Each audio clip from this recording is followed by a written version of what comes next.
Welcome, Akanksha Rathod Chib, to the Dish with Dina podcast. Thank you so much for joining me today. Thank you for having me.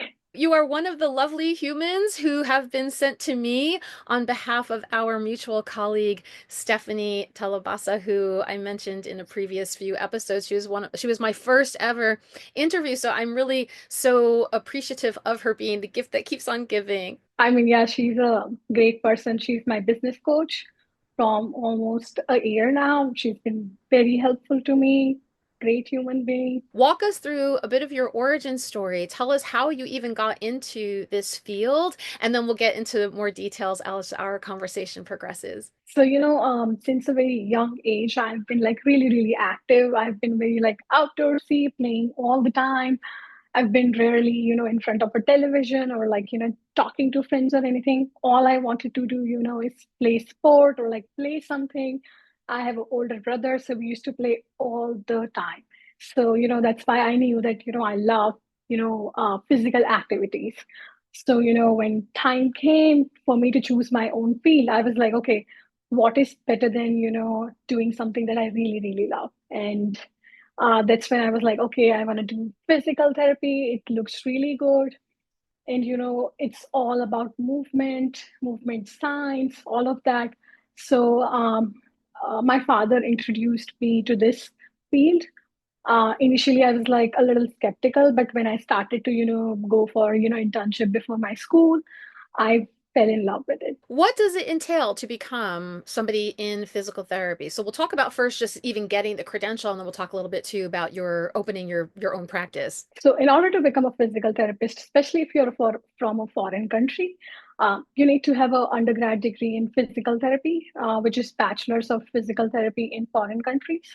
Then, if you come to this country, then you need to do a credentialing process to see if your degree is equal to the doctor of physical therapy degree, which is always the case. Or maybe you need to do some courses, and after that, you are eligible to sign up for the license exam. And then you can give the license exam and take the license exam and pass it off. Yeah. That sounds very similar to what we do in the dietetics profession. And we'll talk a little bit more too about the differences of people within your field or adjacent to your field. So, as a registered dietitian, we have a very specific title. It is a protected title in across the country, but people don't necessarily have to go through the certain routes in order to work with somebody in food and nutrition. It depends on state by state legislature as to whether or not they can call themselves a nutritionist or a health coach. And in the case of a registered dietitian, we go through the whole clinical training process and can work in healthcare. We can take insurance. And so while I appreciate everyone else who's out there who can have their own mission and to help support the health and well-being of other people in need, I'm always really conscientious of making sure I tell our patients or anyone who's searching for things on the internet, just be conscientious of who you're working with, making sure that they have qualified credentials, because some people might not know how the body works or different medicines that might engage or interact, and we have to be really careful that we're not doing more harm than good. And so in your field, walk us through a little bit about what your typical services might be and what you are providing to your clientele. So the area that I am in right now and the people that I love treating are mostly that are associated with, sports. They're active, weekend warriors, runners. I see a lot of young patients, especially, injuring themselves while playing a sport or, running or anything like that. The second most seen population in my office is orthopedic cases. So, like, let's say back pain, cervical pain, because you have a desk job, right? So, all of those people I see. How long ago did you open up your actual business? So I started around like last year in December. That was just the baby phase of me, credentialing with the insurances, try to do home visits initially to see if it's, something that I'm doing right. So let's say I started last year in December, and then it's been almost 1.5 years now. So you're Yeah. still kind of like brand new, but you have a great background of bringing all of this education, knowledge, skill set, experience to opening the practice. And I want to talk a little bit about that too. Getting a location, an actual physical location versus so many of us, like what I'm doing right now as well with my nutrition counseling, I can do telehealth. Are you integrating any virtual sessions if people are unable to see you, or do you kind of keep it to the more local community that are coming in person? We also do telehealth with our patients. Like so many times, the patients are busy. They say, "Hey, I cannot come. I have this, thing that I have to do it, with my baby, or the babysitter didn't come, or like I have this meeting that I cannot come."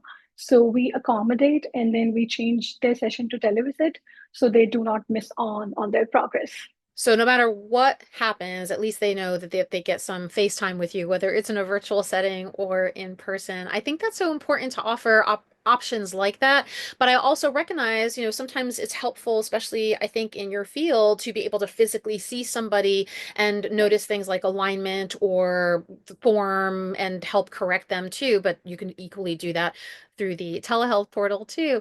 So let's go back to the typical week in the life of you. Are you constantly in the office doing hands-on things, also the administrative person, and we'll talk more professionally and then we'll talk a little bit too about personal stuff. So give us what a typical week in the life of you is right now. The recording at the time that this is being recorded, we're kind of in the middle of the summer. Do you notice any seasonal changes or do things shift and move around from month to month, season to season? Let me walk you through my day first. So let's say, I am the physical therapist, although I have two physical therapists right now in my office other than me, but I'm also like treating patients sometimes, that I'm doing the management part of the thing. My husband helps me with the business. So I have a little bit of help there, like, anything that I'm stuck with, I can say, hey, please help me with this, or like, please help me with the finances. But like, I'm also the social media manager. I have a lot of things. If we're still in the baby phase, right? So I'm still learning how to train my employees, how to make those SOPs as correct as possible. And like, it keeps on changing. It You keep on learning things. So that is happening as well. We have the new staff that I'm learning how to manage those things, how to talk to them, how to be a nice boss, all of that. So, I mean, it's a lot, but yes, that's what my typical day looks like right now. Like, a lot of thought.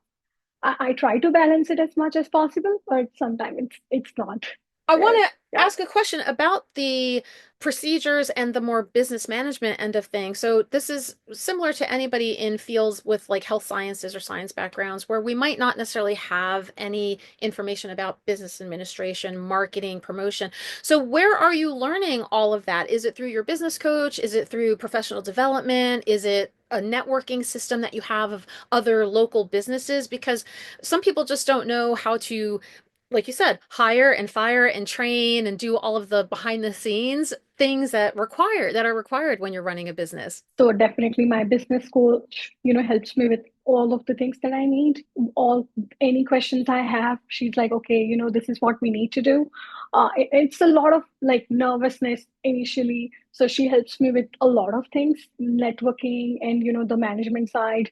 You also learn your own thing. You also learn your own way by your own mistakes, right? So that's what I try to do as well. But yeah, mostly I rely on my business coach. I was going to say one of the things that we talk about here too is just yes, you want to be prepared and trained in a certain way before you take a jump. Like you want to make sure you have certain things in order, but there's also a point of spending too much time of learning, and not really ripping off the band-aid and just going in. So not necessarily waiting till everything is perfect, but allowing yourself to, like you said, kind of grow and learn and make mistakes and kind Yes. of course correct. I love that Yes. approach.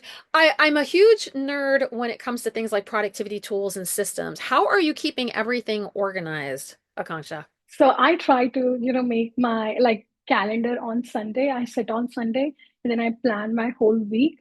Throughout, I block my calendar for my self time, my lunch time, the time I want to like walk and other things in order. So I try to do that as much as I can. Sometimes I have to like, if there's something which is priority, then I have to, change it. But that's what I've seen works the best for me if I have everything written down on my calendar. And And I get surprised, like it's 8 hours and still I'm like, can I do something here and there? So it's like always there. So yeah, that's what I try to do. I find sometimes I need about twice as much that I have already planned for because things just Yeah, tend to take a little bit longer depending on what we're doing, or there's like that's interruptions that true. happen. Yeah, of juggling all those things. All right, let's talk a little bit too about the actual process of maintaining one's physical fitness, right? You mentioned maybe working with people who are athletes or recovering from injuries of some sort. Walk me through a little bit about maybe some of the I don't want to say typical things because you might not see anything typical, but what are some of the current things that you're noticing coming up when people are either discussing their physical activity routines or the injuries that you're seeing most frequently, if that does apply? So yeah, the common theme that I see in my patients, number one would be they have a very stressful lifestyle. They have a very overloaded schedule already. The number one thing. Second thing is their eating habit is not so great, especially in the era where all are the young patients. They don't have time to cook, or maybe they're always buying from outside. That's number two thing. When they come for the first session, I tend to ask them two things. What do you eat? Number one, are you eating enough fibers? Number two thing, is there any like stress in your life that is going on? Anything that has been going on from few months that might have increased this? And then they realize, oh my God, yes, I had this, change in my job, or like I changed city, or I had a breakup, or things like that. And they're like, yeah, my pain increased after that. And that is something people don't realize how bad it impacts their lifestyle, or like impact their pain. So I give them example. Like for example, for me, when I get stressed, I have pain in my right shoulder to the right arm. That's my body's mechanism to take the stress out. Maybe my body takes the negative energy inside, and I have this pain. So I try to make them understand that, hey, if we have a physical pain, we need to work it in three ways. First, mentally through your gut, and then we're exercising here, and that's how you get better. See, I so appreciate this approach because, like me, as a dietitian, people always think I'm just talking about food and nutrition, but it's really all of the lifestyle habits and the environmental factors as well. And Akanksha, maybe you can speak to this too. Like some things are just without outside of people's control, right? We have the things that the new generation of dietitians are learning is something known as the social determinants of health. They don't have access to quality food, or they might have not been educated in certain ways that they can understand what they need to ask, or how they have even no access to quality healthcare, or unable to take time off, or money that it might come into play too with the finances. So all of these other external factors. So when you're talking to somebody about what is within their control and you're assessing that, I absolutely love the fact that you're including that in your client questionnaire, your patient assessment, because it really then allows us, you, me, and those of us within this similar health and wellness field to really understand maybe the root causes of certain things, and not just like the superficial thing of what somebody's coming to. Oh, I got diagnosed with diabetes and I need to learn how to eat. But it's also, are you sleeping well? Is there stress going on? Can you afford food? A lot of those things come up. Do you have conversations like that too? Like, are you able to provide resources or collaborate with people in your community, or, anything else that you can share with your patients online, just to make sure that they have what they need if they're not necessarily able to do that themselves? Definitely. I do have like some books that I give to my patients. Hey, read this. I think this will help you. I also tell them, hey, I think you should include this in your diet, or you should see a nutritionist or a dietitian. So, they can get help through those sources. For some patients, they have so much of like bad gut issues that they have back pain all the time. And they're thinking maybe my back pain is because of, the herniated disc, or maybe I need injections right now. And someone who just started a business, he's like, my shoulder always hurts, and he's like, maybe I need injections. I'm like, maybe you clear your mind, you need some good sleep or something like that. So I always try to tell them, hey, maybe this is what you need. Maybe you're going into a wrong direction or something. I'm not saying that injections are not good. Yeah, they're very, very helpful.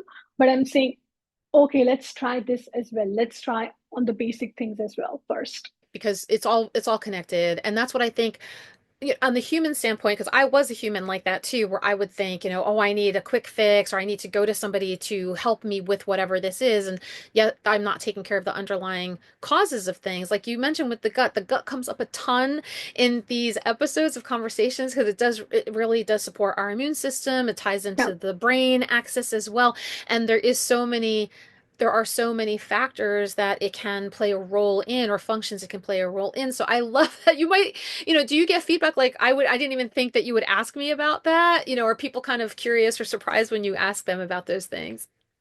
Yeah, they get surprised, or even like, they're like, what are you talking about? Like, it's very alien to them. Like, there was this one day, I was talking about eating a fried food item, which is samosa. I don't know if you know about that.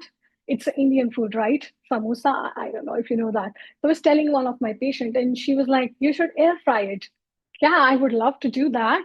But this time I want to eat it fried in the oil. And she was like, no, I'm like, yeah, I want to do that because I don't want to tell my gut that, hey, this is a very negative thing before I eat that. I want to have like positivity around my food. Because if I'm eating very, very healthy, there can be one day where I can eat fried food, but then there should be no negativity around it. Before I eat that, I should have a very positive mind. And she was like, yeah, it makes sense. If I'm thinking negative about my food before eating it, it's gonna like create negative impact on my body. It's gonna create constipation or what else? Oh my gosh, I love that approach of kind of just, being present with the food that you're having. And we often, in the dietetics profession, we often talk about not placing morality on your eating habits. You're not good or bad just because you had a healthy food or a more fun, indulgent food. It's just food. And if you feel like you want to enjoy it, like you mentioned, yes, within reason, you don't want to necessarily go overboard and you want to be more mindful if you can, but there's no harm in enjoying something fun. And this, if you don't mind, let's also talk a little bit too about honoring the cultural aspect of that as well. A lot of times I work with people who say to me, my doctor told me I have to cut out rice. And I'm like, rice is a global staple food. There's no need to cut that out. Or, like you said, some of the fried foods that are part of a person's traditional meal from wherever their heritage is, you don't want to detach that. So I'm very careful when I try to quote unquote healthify someone's cultural diet because I feel like it detaches them or it is not honoring and it is not sensitive to their cultural upbringing. So there is a way that we can help support them with, maybe adding in things that are missing and still letting them enjoy the foods that really feel connected to that. Would you Mhm. like to speak a little bit more about that too? So for me, it's like don't cut off the things that you love doing. Like in case of even exercise or like your diet. For me, I love samosas. I can't live without them. I won't eat it like every day like I used to when I was young, but I might eat it like once a week. And that makes me happy. That makes my brain happy. That makes me feel fulfilled. So while I try to, eat a lot of fibers, I try to eat like salad twice a day. I also try to incorporate things that I love, especially again, like I said, back pain is related to constipation and related to your bad habits, right? When patient comes to me and asks me, hey, what should I do? I say, hey, eat a lot of fibers, eat celery, eat tomatoes, carrots, and then they're like, should I like literally just stop eating this? Should I like just stop doing this? I will just eat salad for 1 month. I'm like, no, you'll be tired. You'll be exhausted. You'll be bored. And after that, you will be like, okay, I don't want to do dieting anymore. It makes me sad. And you don't want to be sad. You want to live a happy life. You want to live like a good life, right? What's the point of being miserable? I don't want to be. I don't want to be that. I agree with you 1000% with that.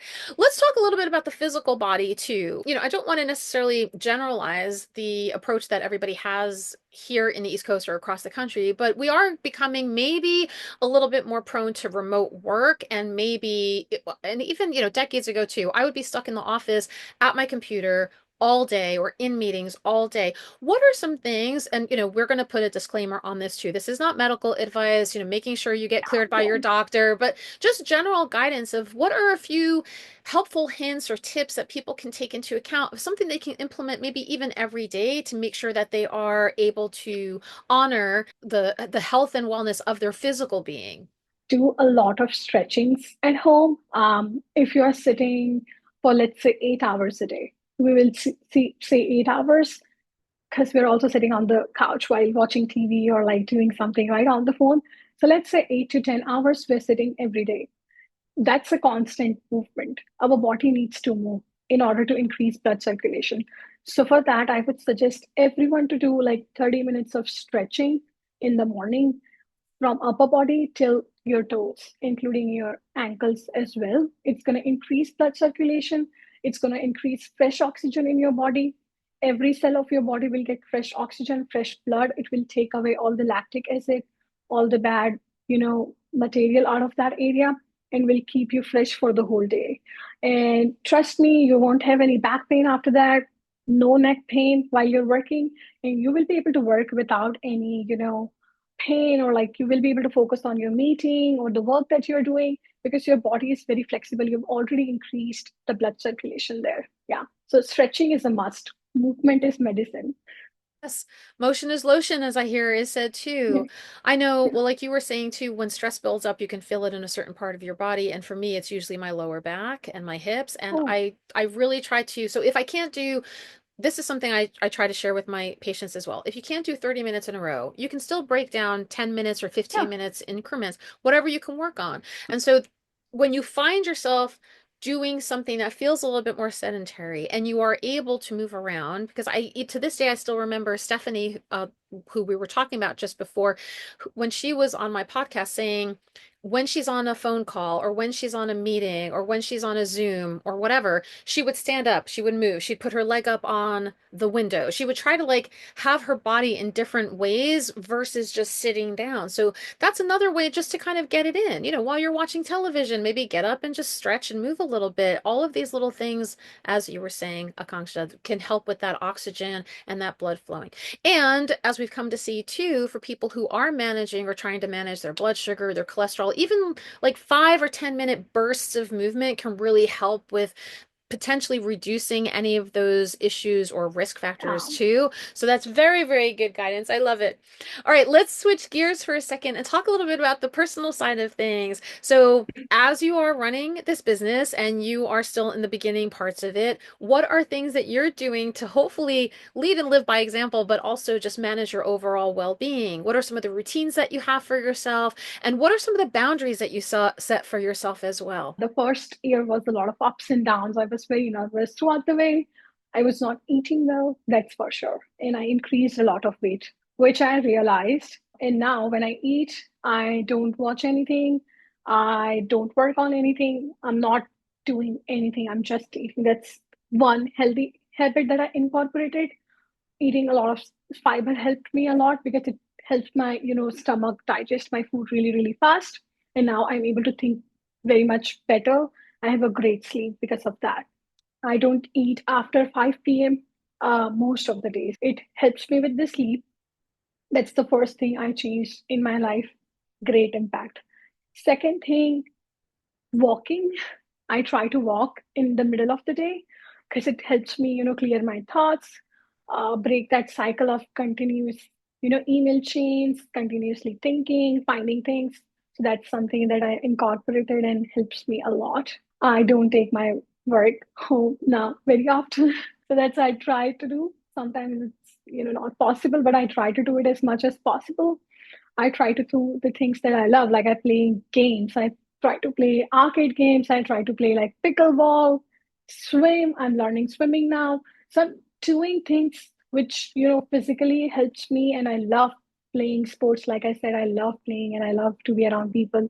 So I try to do that, spend time with my husband. We try to go on dates and all of that, trying to make boundaries with my No, work life. for real, the boundaries thing is a big thing. On this podcast, we talk about boundary setting with ourselves and with others. And one of the things that I remember implementing, and to this day I still do, especially now because you can set things up in your email to draft or to be scheduled to send out.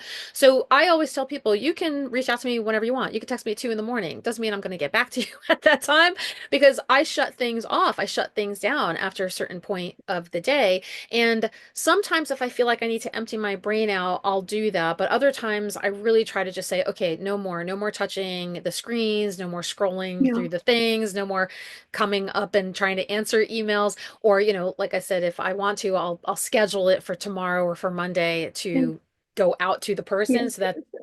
yeah, so that we don't end up they don't know that I'm available at that time. Let's Yes. talk a little bit about the what I tend to call like maybe hot topics or current things that you feel either really excited about or things that are kind of getting you a little anxious, feeling like you might have to clarify any misinformation or miscommunication because we live in a world where everything is at our fingertips and I know on my end a lot of patients will look things up on TikTok or YouTube or just, hear different things that they're taking in and I feel like I always have to say, well, it's not true or I see how that works for that person, but that's not for everybody. So, or it could just be like a hot topic or a current event that you think is kind of exciting in the world in which you are, navigating both personally or professionally. So anything that you want to share in those lines. The number one thing is when patient thinks, I'm gonna come for one session, I'm gonna get a home exercise program, and that's it. That's all physical therapy is all about. And the second thing is when they think physical therapy is all about massage therapy or just about manual therapy. So I try to explain to my patients on the very first visit that, hey, this is your plan. It can be different for different people. It's not the same for everyone. We try to educate them why they need physical therapy for this many amount of visits, why the exercises will be different, why there will be a progression, why it can't be the same, why we cannot just give you five exercises and you do it at home. So that's something, and it's still I still see this pattern for someone who is very educated, very much older than me, and still have the same thought behind it. And I say, no, trust your doctor. They're trying to do the right thing for you. So that's one thing. The second thing is that we try to give them, those things in our therapy session that they understand. Okay, this is what she meant. This is why I needed this.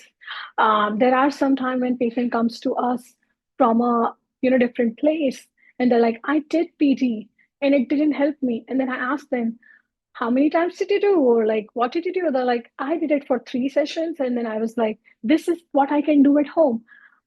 Maybe they were giving you same thing 3 days because you were not able to do it correctly, right? So give it time, give it a trust, give that process a time. So don't hurry about the results. It's very very different than a medicine or any other kind of things. It's not a quick fix. We're trying to fix you from root cause. So patience is something I try to teach my patients. Be patient with the process. Physical therapy is all about physical movement. So it's not going to be just manual therapy or massage therapy. So be prepared for your session, be prepared to exercise. I really appreciate that too from the patient standpoint of you explaining the care plan to them and also this is another theme that comes up in these conversations here on the podcast is the patience discussion is everybody feels like they just don't have the time to do it. And I recognize that it feels somewhat unrealistic sometimes for people to have to fit in yet one more thing. But if not now, when? And if not now, then what are the potential consequences you'll be suffering in the long term? And Akanksha, is that something too? Like I think in my head, I keep asking people now, think of and I work with people who are 15 years old and 65 years old. It doesn't matter, but I always try to say, who's the person not just at the end of the month or the end of the year, but the person 2, 5, 10, 20 years from now that will be benefiting from the things that you're doing because it really does. I think it's a little painful process, like a figuratively painful process to ask people to slow down and wait and allow the success to happen over time versus really quick extreme measures that are just not realistic and sustainable. So how are some of maybe the guidance that you give them of supporting them in implementing things and really being patient with themselves? Like what are some of the language that you might use with somebody who's like, I don't have the time for this, or you're trying to tell me I have to come back more than once a week or whatever the Yeah. case may be. When they come for the first session, I try to gauge as much as history with them as much as possible. That's the best way to know more about them and what their interests are and what they love doing, and then make a plan for them. And I always divide the plan into three phases. The first will be pain relief, the second one will be strengthening, and the third one will be the prevention phase. So I try to tell them, hey, in the first phase, we're just focusing on pain relief. So by the end of the first phase, your pain will go away like completely. That doesn't mean that we fixed the root cause. That's just the pain going away. Now we need to fix, maybe there is a postural problem, maybe there is a weakness in the muscle, maybe there was a imbalance in your body. So that will be the second phase where we are going to fix the root cause. Okay, that's just the second phase where we just fixed everything. The third phase is prevention. That's the most important phase because that's what you're doing every day so that this problem doesn't come back. Like, we comb our hair every day, we brush our teeth every day. If someone has diabetes, they're taking that one pill every day. That's how you need to do PT for 10 to 15 minutes every day so that this doesn't come back. And when I tell them, they sort of understand, like, okay, maybe I had a very different idea about this, and this is what physical therapy is. Physical therapy makes you independent. It makes, we prepare you so that the problem doesn't come back. You're educated about what's going on. This happened because of your posture, because you were sitting for this many period of time. This muscle is tight. This is what we need to fix. And that's how they understand, and, they follow the process. Yeah. I would also like to talk about the medical end of things too, right? Doing the billing, the claims, the things that you have to submit. I am so grateful that I can work with people through their health insurance companies with dietetics, with the nutrition counseling stuff. Sometimes we are very, very limited, or in certain states, they will not allow a dietitian to do their job unless it's overseen or signed off by a medical doctor in a facility. Thankfully, that's not the case with a lot of people that I work with. But what is the case is, because there's not universal health care, some people's insurance companies will allow for unlimited sessions, $0 out of pocket.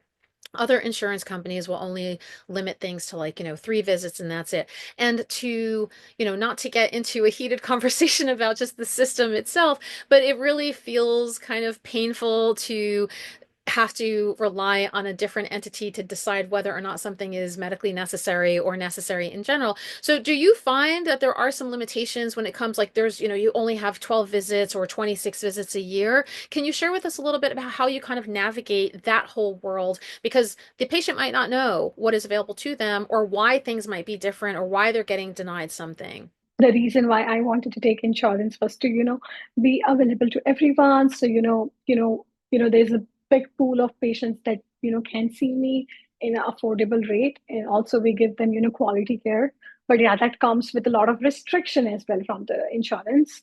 I would say most of the time with me, I've been lucky enough to get good visits from the patients from their insurance, but there are some patients that have like very limited coverage of physical therapy visits. What I sometimes try to do is, try to create a program that, we can help them in those visits. If not, we explain the patient, if you would like to continue, this is what we need to do. You would be paying out of pocket, and this is the best that we can do from our end. I know it's frustrating sometimes, or it's like, you feel like, why, the patient needs it, the doctor thinks like that, the patient wants to do it, he paid for his premium, so what's the problem, like why he's not getting covered, right? But it's out of my hand. So I'm like, okay, this is what it is, and we just try to do our best on our end. I also appreciate this discussion on a more transparent level, because as a patient myself, but also as patients that I'm seeing too, sometimes I can put in writing what I think is necessary. Like if somebody is dealing with a pretty complex condition that we can request, or it might be diagnosed in a different way, because for anybody listening, if you don't know how billing and coding works, like you have to put certain codes on your claims and it goes back and it says yes or no, they'll cover it. So sometimes they'll cover things that are considered preventative care, and sometimes they'll consider things that are more like clinical management, or not medical management, I guess, like more like clinical diagnoses. So we can do that. The other thing with the payment stuff too, Akanksha, and this is because we're in private practice, like we are paying ourselves, we are entrepreneurs, we have to deal with our own taxes and our accountants and all that stuff. So if anybody's coming to see me, I can offer some discounted rates or a sliding scale fee. So if somebody is dealing with the financial hardship, but it might have to be less added value, or I might not be able to be going above and beyond with how many sessions I can see them if I'm doing something pro bono or on a very, very discounted Right, but I want to say out there that, if you are dealing with a financial hardship or if you are struggling to work with an insurance company that just isn't meeting you where you're at, there could be workarounds. Like you mentioned too, there could be online resources that we can provide you that are like, approved by us that will say these are Yes, legit quality yes. things. Or you might have, we'll talk a little bit too in a second about like, future stuff, but there could be like an app or a workout or a fitness routine or something that I can give you at home to implement. And then, as needed, we can check in with each other because I definitely don't ever want anybody to feel abandoned. But look, just like you said, it's out of our hands sometimes to do that. And we also have to pay our bills. So we have to be really conscientious as to how thinly we spread ourselves. Yeah, no, same way. Like I have so many patrons that, like we also take Medicaid, and the reason why I wanted to take it is because I wanted to also help the community. So there are so many people that are like, why do you take Medicaid? I'm like, I actually feel like I want to do it. I want to spread my services across every possible person. So, they feel like, okay, that's my mission to, give quality care in affordable rates. So I want to do that. And there are many a times that, I have a patient, let's say I have this patient, his plan covered like maybe 40 visits last year. And this year they just covered like 15. It got over very early on in the beginning of the year. And he asked me if he can continue. And at that point I was like, yeah, let's continue for 10 more sessions. I don't care if I don't get paid for that. Like sometimes you have those feelings, right? And you're like, yeah, I mean, fine, I'll just do it just because your insurance doesn't cover it. It's like, yeah, Yeah, like we'll make fine. our money in another way, or what Yeah, we put out there to the universe to be of service to others will come back to us in some way if everything yeah. plays the right way. So let's talk a little bit if you are forward planning, like where do you see the future of you going, whether it's the practice itself or anything else that you might be implementing. Have you thought out that far yet, Akanksha? Yes, definitely. So, we have like two physical therapists right now in our office. I do want to like open another chain, another location for with my office. I really want this company to grow, and I want the same, mission. Like the office should be community based. Everyone should be having a fun time here. We always have this Indian techno music playing in our office. It's a very cool vibe. You'll always see our patient like smiling, talking to each other.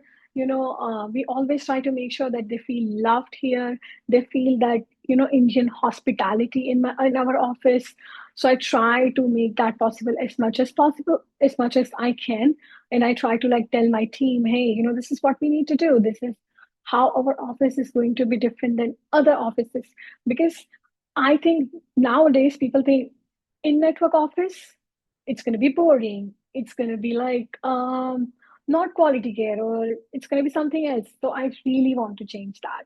You come to a in-network office and you feel like amazing. You feel that the quality is there. The therapist wants to talk to you.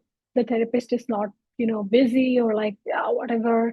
And, just give 5 minutes in the first day and then never see you. No, we make sure the therapist is there with you every day. It's not like, the therapist saw you for the first time and now somebody else is seeing you, maybe the assistant or something else. So we make sure that we give that to the people. And I want to do that across, many locations that I, make or like happens in the future. So I want to do that. Yeah. We've brought up patient-centered care before in these conversations too, and what that means is that we're really looking at the person and abiding by their lived experiences and really honoring and respecting what they are bringing to us, not just a set pat group of recommendations and then calling it a day. And I think this also speaks to, and Conksha, you can correct me if I'm wrong, but I think this also speaks to some of the flexibility that we have as our own private practice, because in a facility location, they might really restrict you to 15 minutes or 30 minutes and then you're gone, versus us having a little bit more flexibility and being able to really have that compassionate approach. And with all Yeah. due respect to facilities too, because they have to meet numbers, they have to, they have a lot of people coming through, and I'm sure that the healthcare providers there too don't love the fact that it feels sometimes like a factory that they're going through. But we can say this too. Like I know for me, I love my health clinic. I feel like they give me a lot of time. I appreciate the insight that they give me. I appreciate that they meet me where I'm at versus some of my past history with some other offices that I've been to where it feels like they're 2.5 hours behind schedule. I see them for 8 minutes and then I'm gone. And I'm like, what am I, Yeah, what did I come here for? Like I could have done this at home. So I true. really appreciate that quality that you provide people with and the Yeah, quantity, like the fact that you're going above and beyond and really doing what you can to support their overall health. So that's it's such a wonderful thing. And I'm sure you're going to be very successful in all the things that you're thank doing you. in the future. So as we're coming up on our end of our discussion, is there anything else that you'd like to share? Any questions that I did not ask you or things that you thought were important that you would like to share with our audience? I feel like like you said right now, like, working for somebody else, we don't get the time, to do the things the way we wanted to do. So that's why, I opened my own practice, niche physical therapy. And, I really wanted to know my patient, which I was not able to do before. I would just see them for first visit, and I'm so packed the next day with new patients that I don't know what was happening with my patients yesterday. So in my office, we make sure we know your history. We are talking to you every day. We make sure we're interested in your life. We're interested in your progress. We spend like that one-on-one time with you. Still, we are in network with insurances and all of that. So, I just want like other clinics also try to change that, and it changes, and people again gain trust in network healthcare people again. Like, I really want that to happen again. I want that too. And I think the conversations that I have on this platform offer expanding that circle of influence, right? The ability to speak to other people, whether they're coming at it from a patient's view or a business person's view or a healthcare practitioner's view, of just saying, there's more to life than just go, go, go all the time. And yes, you have to pay your bills. We get it, right? Money is important, but also that quality connection that we have and coming at it from a standpoint of really being invested in somebody. Like you've gone through, so many years of schooling and so many different things that you've not just you but anybody who's in these health and wellness fields of the way that we really put so much of our heart and soul, blood, sweat, tears, money into all of these things. We really want it to come out the other end not feeling like it's not worth it. I don't want people to get burnt out. Like that's something too, right? You were mentioning before about the self-care approach that you take to manage your own health and wellness, because it can be really overwhelming to have to do paperwork and cover shifts or whatever you're working with, and you want to make sure that you're going to be at your best level as well. So this is, I think, a wide variety of takeaways that are coming out of this conversation. So I really Yeah, appreciate this discussion. thank Thank you. you. My last two questions, my two-part questions, are always, what is on your plate today, Akanksha? So as soon as we're done recording our conversation, what is the next thing that you'll be working on in the business sense? And what is the next thing that you will be eating? What's your next meal? First, I'm planning for a trip, so I'm almost done packing. So that's something that I'm gonna like see, hey, if I've done everything right.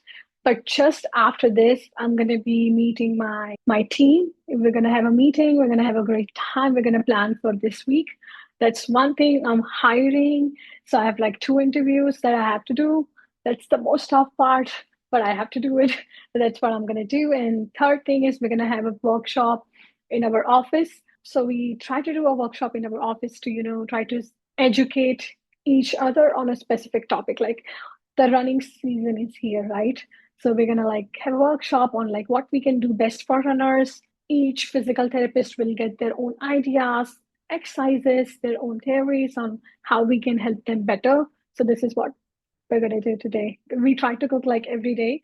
So we're gonna try to cook this green North Indian curry sag. So we're gonna cook that and along with chapati, if you know like tortillas like that. Yeah, that's what we're gonna do. That sounds delightful. Well, it was such a pleasure to meet you, and I so appreciate you spending time with me today. And like I said, I'm really sure that our audience is taking away quite a lot of information, whether they're coming at it from the patient standpoint or coming at it from the business practitioner standpoint. So thank you so much for being with me today. Thank you.